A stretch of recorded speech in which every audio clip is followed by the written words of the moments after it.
What's up, guys? Welcome back to the Radio Sports Podcast with me, Sam. And today we're going to be talking all things sports from the past week, like normal. And today, obviously, the football season's ended, and we're in this period where the friendlies are happening just before the Euros. So maybe a bit of a short podcast this week, but we're going to ramp it back up into the football stuff in the next couple of weeks with the Euros starting, of course, and as the T20 Cricket World Cup gets further into the tournament. But yeah, so today we're going to start with boxing today.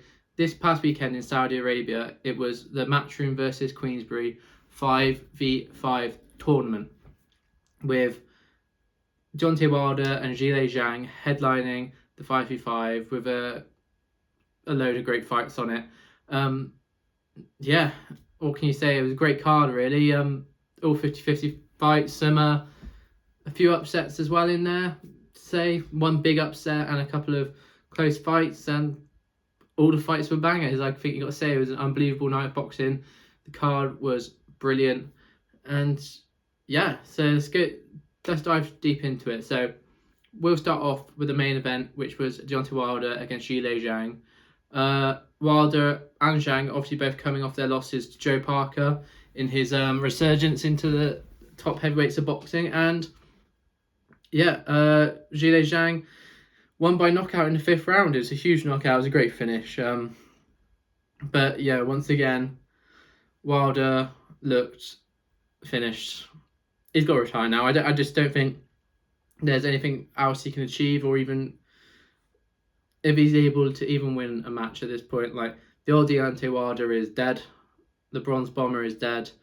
We've only got Deontay Wilder now, and he can't cut it. His killer instinct has gone. He was never a good boxer. He survived on his killer instinct and that right hand, and now he just can't throw that right hand. And Zhang, just went on the front foot, pushed him into the corner and finished him. Zhang's a big puncher as well, can also box, and yeah, Zhang can stay about for a bit longer, but Wilder's honestly done. And yeah, Wilder's going to retire after this, and I think for Zhang, be interesting because obviously that loss to Joe Parker's really affected where he stands in the heavyweight division. He obviously wants to rematch. Joe Parker's without a fight right now, but the way I'd go is I'd go for a rematch with Filip Hrgovic, who in the co-main lost by TKO to Daniel Dubois. So I'll get more into it in a bit, but that's the way I would go. So yeah, as I said, the co-main, Daniel Dubois, he's here. He's got it in his brain now. He can do it. He's not taking back steps. He's not thinking about, I don't want to go to the depths with these guys I'm in, like maybe you saw with Joyce and Usyk. And after the last Miller fight, he proved it, and he's really proved it against Hrgovic, undefeated fighter. And yeah, he's now interim for the IBF bout, but number one contender, let's be honest. But yeah, brilliant for Daniel. And I think he has booked himself in with a big payday and an all-British fight with Anthony Joshua at Wembley Stadium in September, which is great for him. Great for British boxing, having a big card on British soil once again. And I think that sorted out AJ's opponent, and I think it'll be a good challenge for AJ. I'm not sure Dubois will do it, but it's a good experience once again. And again, he's only young. He's only 26, so there's plenty more in the tank for him, whatever happens. And yeah, again, Hrgovic's first loss, but I think he lost the first Zhang fight. So I'd happily see that again. If Zhang can get another opportunity at the top, or Hrgovic can bounce back and maybe get another opportunity at the top of the table in the heavyweight division. So yeah, it's interesting to see what happens with them in the future. Next, we'll do the intermission like they did. Dmitry Bivol won by knockout. It was like the first time in 6 years he's got a KO. Zinad looked like he came to fight, but Bivol is just too goddamn good. My God. And he got the knockout. Knew he needed to speed things up with the way the card was going and how long it was taking. But first knockout in 6 years, I think. Good knockout, good performance. Yeah, ticking over, ready for the Beterbiev fight, which is supposedly scheduled now for October. And all steam ahead into that, and that's going to be a brilliant fight. Then we had Hamza Sheeraz beat Austin Williams by TKO. Quality performance from Hamza. Amo Williams wobbled him in the first couple of rounds, but then he just used his size. He's so big for middleweight. Just used his jab and then just pieced up Amo Williams. He's a tough guy, but Hamza Sheeraz is too good. And yeah, I think it was pretty much a number one contenders fight.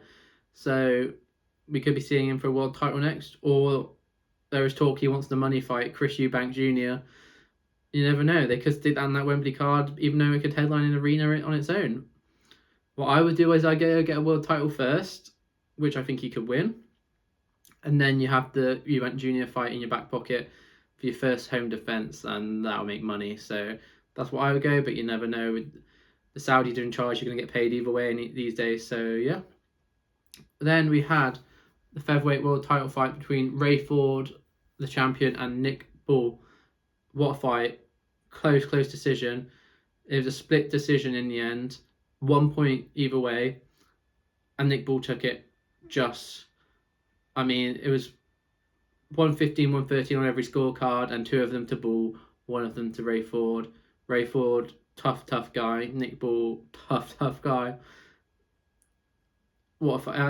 I recommend you go watch it. It was one of the best fights of the night, and so happy with Nick Bull. Got robbed against Ray Vargas. Ray Ford putting it all on the line in the tough fight. It's his first defence. Came up short, but I'm sure we see them both again. I'd happily see that again. But I think Ray Ford, we've talked about it before, he stayed down at featherweight for this fight. I think he may go up, and I think we'll see him win a world title again at the weight division above. And for Nick Bull, I've got to go for unifications now, and I think you do the Ray Vargas rematch, unification, and I think he'll step on it a bit sooner now. He knows how to get in range of Ray Vargas, and let's unify them belts, baby. And yeah, and the opening card, the biggest upset of the night, Willie Hutchinson defeated Craig Richards by unanimous decision, and what a performance by Willie Hutchinson. Obviously, most people I saw had Craig Richards winning. He had the experience, been in with Bivol, came up really just short. Been in with Boatsy, he's been at the top of the game for a while now. Willie Hutchinson is just on the up. But what performance by him, he battered him really. He won majority of the rounds. Craig Richards just looked like it wasn't there anymore for him, and it's a shame to see, but don't know what will happen with Richards now if he carries on, but maybe should retire. Who knows? There may be some good fights out there for him still, but only domestically now at that point. But yeah, and Willie Hutchinson has, now with what's going on with Anthony Yard, they've ordered purse bids for the Josh Boatsy fight against Willie Hutchinson. That'll be a banging all-British fight again, and he stepped up this time. Can he step up again? But it'll be interesting to see where all that goes. But yeah, brilliant card in Saudi. There's not one scheduled for a while there, but there's obviously the Riyadh season card in LA with Crawford, Madrimov, and rumoured, it's not even rumoured, there's going to be a Wembley card in September. The press conferences are sometime this month. AJ will be headlining, maybe against Dubois, sponsored by Riyadh season, because everything is nowadays all the big fights. But yeah, we'll see what happens next with the Saudi Arabia influence in boxing. But yeah, also Saturday night we had UFC 302, Islam Makhachev, Dustin Poirier for the light heavyweight title, and Islam Makhachev retained once again a 5th round submission against Dustin Poirier. Real close fight, really good fight, and Poirier's got so much heart, man. He's such a good fighter, legend, man, Hall of Famer. But Islam Makhachev is really good at fighting, man. He's just beating everyone they put in front of him. Doesn't say no to a challenge yet. And yeah, Poirier, who knows if he retires? He spoke about it before. There are still banger fights at him. Just put a BMF belt on every single one of Poirier's fights if he wants to stay. Do Max Holloway BMF fight. Do that rematch. I think that would be a banger. And maybe that could be Poirier's swan song out of the UFC, and I think that'd be a great fight. Main event anywhere. Yeah. For Islam, obviously beat Poirier. Spoke about moving up to 170, which I think you should pump the brakes on yet, because I think whilst Leon's still the champion, I think Leon wins that. Islam's big lightweight, he drains himself down, but you go up to welterweight and they're big dudes. Leon Edwards is a big dude, and you're going up from 155 to £170. And someone like Leon's going to be at least 180, 190 anyway. So, yeah, it's a big step. But I think what will happen and what you should do, defend against Sarukian, the up-and-comer division. You've defeated the old guard now, say, got wins over Poirier, Charles Oliveira, you've had the fights with Volk, beat the new upcomers and prove yourself as number one in the division, and Sarukian is that guy. If you come through that, maybe then have the rematch finally with Oliveira or Gaethje. I mean, that's what I do. I put Oliveira and Gaethje in. See, Gaethje was number 1 until he lost to Max. Oliveira versus Gaethje 2. Winner of that is number 1 contender after a Mackhachev Sarukian fight. That's what I do. And then after that, I think you can allow Islam to step up for 2-weight world champion. But yeah, co-main was a bit of a dead fight. Sean Strickland beat Paulo Costa by split decision, which was bizarre. It should have been a unanimous decision by like 4 or 5 rounds to Strickland. Don't know what that one judge was smoking, but yeah, Strickland, I guess now he's number 1 contender. He can wait for the winner of Izzy or Dricus after fighting them both. Paulo Costa, I don't know what you do with anymore. He just needs to stop being boring and knocking people out in the top 10. Who knows who gets a chance to get the top 10 now. Maybe one of the guys in top 15 gets a shot at taking his ranking now. But yeah, Sean Strickland said he should wait out. Maybe he should, but he's just got to hope after a performance. He got the victory, right, but it wasn't spectacular. He just sailed the fight, so he has that going for him. But in the Saudi card in a couple of weeks, you have Robert Whittaker against Khamzat Chimaev, and if someone like Khamzat puts on a epic performance, early finish or something, he could get himself a title shot next. So yeah, you never know, but Sean Strickland should get one more shot, I think, at the title, but you never know. It's the UFC. One big viral knockout or submission performance can get you a title shot at any time. So yeah, be interesting to see that. And it wasn't that much else in the card. Kevin Holland won. Jailton Almeida won his heavyweight fight. Cyril Gane's looking for an opponent for Paris in September. Could it be him? I don't think that's a good matchup for Gane, so I'm not sure. Seeming he's getting to dodge Tom Aspinall fights and getting to choose who he's getting to fight.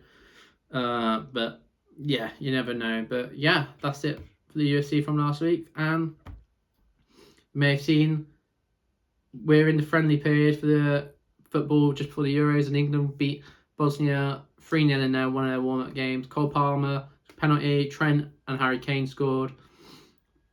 0-0 at half-time, bit of boring half-time, but first half, sorry, but you know, testing out players, testing out formations, the whole squad's not there, and it's just to make a decision really on who the 7 are going to get dropped from the squad. And yeah, Friday is the final friendly against Iceland, and then I think Saturday, I don't know if it's Friday or Saturday, I think it might be Saturday, is the official announcement of the 26-man squad.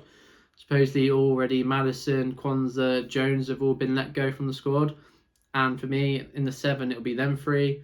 James Trafford in there as well.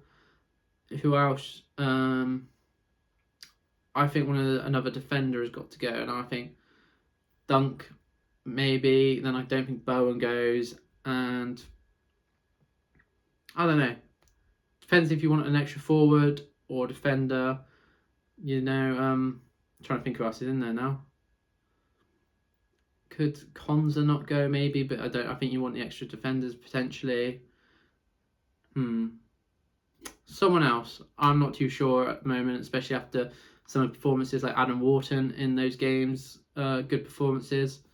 But yeah, all eyes on the Iceland game and the squad official announcement, and I think they fly out end of this week, beginning of next week to Germany to get the Euros campaign underway. But we'll get more into the squad details next week once the official 26-man squad has been announced, and we'll preview the Euros next week on the pod. But yeah, also we look ahead to this week. We have the Canadian Grand Prix.